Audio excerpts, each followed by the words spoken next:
पिछली सरकारें किसकी थी, किसी का नाम नहीं लेंगे, सब भी शामिल थे। सपा और बसपा के सहयोग से केंद्र में भी सरकार चल रही थी और सपा बसपा लगातार उत्तर प्रदेश में भी 3 साल सरकार में।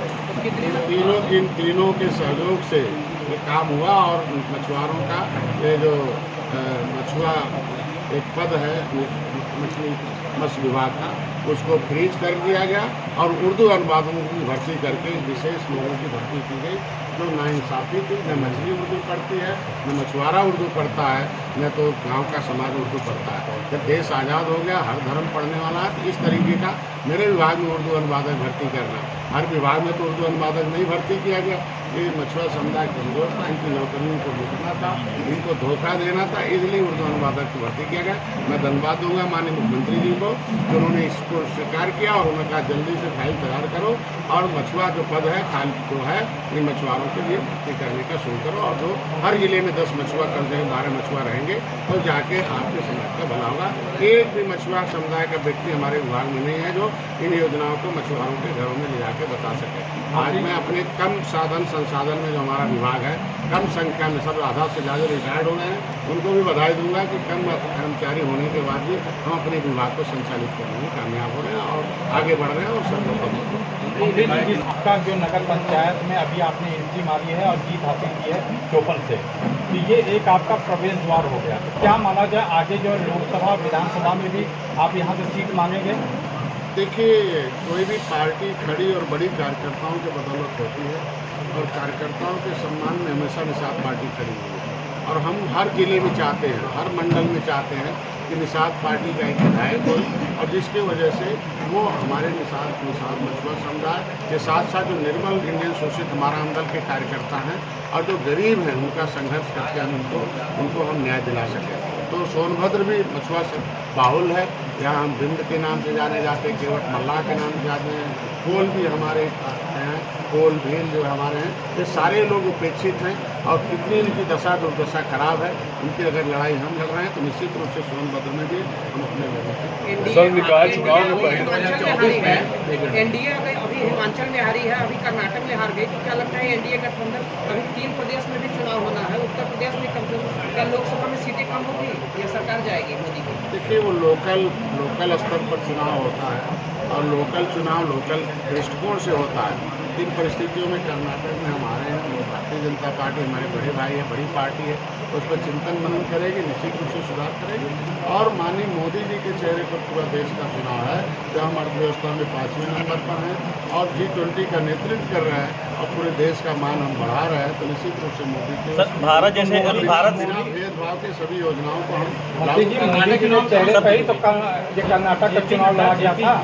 27 जो है उन्होंने जो रैलियाँ की थी वहाँ पे रोड शो किया तो उसके बावजूद हार गए। निश्चित रूप से उस पर जनता का जो जनादेश है हमें स्वीकार है, लेकिन उस पर चिंतन मनन किया जाएगा और चिंतन मनन करके जो कमी है सर भारत जैसे लोकतंत्र देश है। पहली बार है कि आज देखे होंगे हमारे विभाग में 3 से 4 हज़ार लोग आते थे सहायता लेने की, आज 80,000 लोग आए हैं, उसमें 15,000 लोगों को मैं पहली बार है, उसमें से लगभग 14,000 निषाद हैं खाली, जिनको हम लाभान्वित करने जा रहे हैं। पट्टे की बात है, वो राजस्व विभाग देता पट्टा और उसमें लिखा हुआ है कि राजस्व संहिता 2016 के अनुसार अगर स्वागत मिलेगा वो नहीं रहेगा तो दूसरे मिलेगा। कुछ जगहों पर हमारे कमजोर समुदाय को कुछ ऐसे दूसरे आगे जाते हैं, उसके नाम पर पट्टा ले लेते हैं, फिर वो अपना पैसा लगा करते हैं।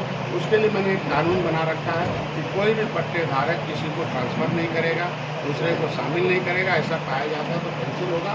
ऐसे में हम कई पट्टे कैंसिल भी करा रखे हैं और कई जो हमारे यहाँ निदान लेकर अगर वो डिफाल्टर हुआ है तो उसके पास 12% का ब्याज की मैंने वसूली जारी कर। तो अभी हम मछुआरों के लिए 1 साल हुआ है, अभी कानून बने हैं, हमने अब उनके लिए योजनाएँ लाई हैं, शासनादेश जारी हुए हैं। 6 मार्च 2023 को मैंने शासनादेश जारी किया। निश्चित रूप से हम उनको लाभान्वित करेंगे जो वादा किया है। पट्टा मिलेगा, पट्टा मिलेगा। पहले तो हम टोकरों में पट्टा देंगे, फिर हम उनको अनुदान देकर बस मिलाएंगे। निश्चित रूप से धीरे धीरे मैंने आप देखा होगा निजी भूमि पर जो बालू का पट्टा है वो पहले बंद था, मैंने माननीय मुख्यमंत्री से कहकर उसे जारी कराया है। निश्चित रूप से जो जिले स्तर पर अधिकारी हैं वो निजी भूमि पर पट्टा देने वाले लोगों को दौड़ाते हैं। तो उसके लिए मैंने अभी लिखा हमारे मुख्यमंत्री से बात की उनका इलेक्शन करा फिर इसमें चर्चा होगी और मुझे वो भी अपना निकालकर राइल भी जमा करके काम करना चाहता है। उसके लिए भी हमारे साथ में इस तरह से चौपन में ऐतिहासिक जीत हुई निषाद पार्टी की और उसी के बगल में डाला और ओबरा नगर पंचायत थी, वहाँ से एक बड़े मंत्री उनका निवास स्थान है और वहाँ के विधायक भी हैं और सरकार में मंत्री भी हैं। तो क्या लगता है कि सर मतलब जो चौपन का इलाका है ओबरा और डाला का वो बिल्कुल एक दूसरे से मिला हुआ है। क्या लगता है कि चौपन की जनता निषाद पार्टी पर ज़्यादा भरोसा करती है, भारतीय जनता पार्टी पर कम करती है? ऐसा नहीं कह सकते हैं। निश्चित रूप से हमारे कार्यकर्ताओं ने भारतीय जनता पार्टी और निषाद पार्टी के कार्यकर्ता दो सेना लगकर हमने चौपन में जीती और डाला में अब उन्होंने जो चुनाव लड़ने वाले थे उन्होंने सहायता लिया कि नहीं लिया निषाद पार्टी से, वो उसके ऊपर निर्भर करता है। जहाँ जहाँ सहायता हमारे निषाद पार्टी का दिया फिर प्रत्याशी है पूरे प्रदेश में जीत हुई। आप इसीलिए देख सकते हैं कि जितने भी बड़े निगम हैं वो नदियों के किनारे हैं और सबके 17% जो कि 18% आबादी हमारी लगभग हमारे शहरों में नदियों के किनारे बसती है। इसलिए जो नगर निगमों में आपने देखा हुआ ऐतिहासिक जीत है तो जिन जिन प्रत्याशियों ने जिस क्षेत्र में लोगों ने निषाद पार्टी के कार्यकर्ताओं का सहारा लिया, उनको साथ लिया, मिलजुल के तालमेल मिला के लड़ा और जीत निश्चित और निश्चित तो हार जीत थोड़ा लगा रहता है कहीं न कहीं। अवैध खनन लगातार चल रहा है, उस पर सर क्या कहेंगे? देखिए, अगर आपके संज्ञान में आया कोई अवैध काम हो रहा है तो जैसे संज्ञान में आता है मैं निश्चित रूप से डीएम से और किसी से कहता हूँ। सर सरकारी रिकॉर्डों में अवैध खनन की पेनल्टियाँ रोज लग रही हैं। अभी 8 करोड़ बालू खान माफिया पर 16 करोड़ पेनल्टी लगी है अवैध खनन की। सर ये तो आपकी सरकार में वो अपने आप पूछते कि इन्होंने अवैध खनन किया है नदियों में। पहली बार तो मेरी सरकार पहली बार है क्या सर? जांच पहली बार मेरी सरकार है जो जांच कराती है, जो दोषी पाया जाता है उसकी कार्रवाई होती है। ये सर हमेशा से लगती है। मैंने इससे पहले सरकारों में देखो कितना कार्रवाई की होंगी, हमारी सरकार में देखो कैसे कार्रवाई हुई थी। माफिया का मतलब अवैध खनन इस सरकार में चल रहा है। इस सरकार में भी इसका मतलब है कि अवैध खनन अनवरत चल रहा है। मैं कह रहा हूँ कि मेरे बड़े भाई भारतीय जनता पार्टी ठीक है, हम लोग चिंतन मनन करते हैं, जैसा उनका आदेश निर्देश होता है हम लोग मिलजुल के आगे चुनाव लड़ते हैं। निषाद पार्टी भारतीय जनता पार्टी सवाल है जो है हम लोग सीट के लिए नहीं जीत के लिए काम करते हैं। 2019 में भारतीय जनता पार्टी के साथ निषाद पार्टी आई है, लगातार जीत है, केंद्र में हो रही है, राज्य में हो रही है, निगम में हो रही है। हम लोग जीत के लिए काम करते हैं और जीत में भारतीय जनता पार्टी सम्मानजनक सीटें देती है। आपने देखा 2017 में हम चुनाव लड़े थे अलग।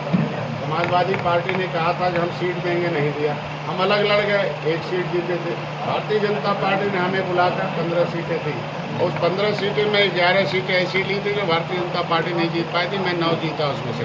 अगर 15 में से 11 जीत मैंने दर्ज कराई है तो भारतीय जनता पार्टी ये आगे भी लोकसभा में भी वो सम्मानजनक हमें रखेंगे और निश्चित रूप से सर ये माना से पैसे से वोट खरीदा जा रहा है, ये लोकतंत्र की हत्या नहीं है, इसको रोकने के लिए क्या आपकी सरकार कर रही है? मैं तो यही आगे कहा था सोनभद्र में कि तुम्हें पौवा पैसा चाहिए कि पावर चाहिए, पार्टी चाहिए, तो उन्होंने कहा नहीं हमें पौवा पैसा नहीं चाहिए, हमें पार्टी और पावर चाहिए। और आपके सामने हमारा उस्मान नहीं बैठे हैं और देखो जीत के आए, पूछो इनसे। उस्मान भाई से दिल से पूछे कितना बांटना पड़ा।